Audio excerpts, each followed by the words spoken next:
Welcome everyone to my channel, that is Fast and Easy Maths, which is dedicated to give you tips and tricks related to mathematics. So students, the question over here is root of 2x is equals to cube root of x, and we have to find the values of x. Okay, finding roots is basically finding values of x. So please understand, this can be written as 2 raised to x the whole raised to half, and this can be written as x the whole raised to 1 by 3. Taking square roots on both the sides, I don't like this raised to half, so I'm just taking square roots. So I get 2 raised to 2 into x raised to half the whole multiplied by 2. This is x raised to 1 by 3 multiplied by 2. So this becomes 2 raised to x becomes 1, and this is x raised to 2 by 3. Again, I don't like this anything in denominator or any root in the question, so let's change this.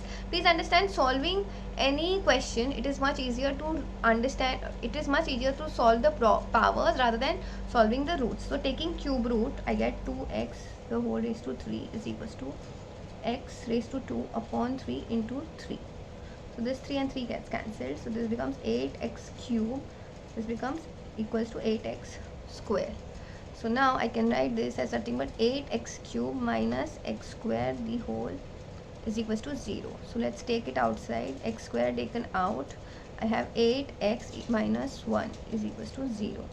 So x equals to 0, or I can say 8x equals minus 1 equals to 0.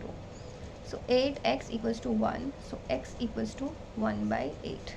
So your final answer can be written as x equals to 0, 1 by 8. So that's it for today, and definitely do give a like and subscribe to my channel. And in case you have any other doubts, then please let me know, so in email or in the comment section. I will definitely try to make another video on the same of your doubts. Bye.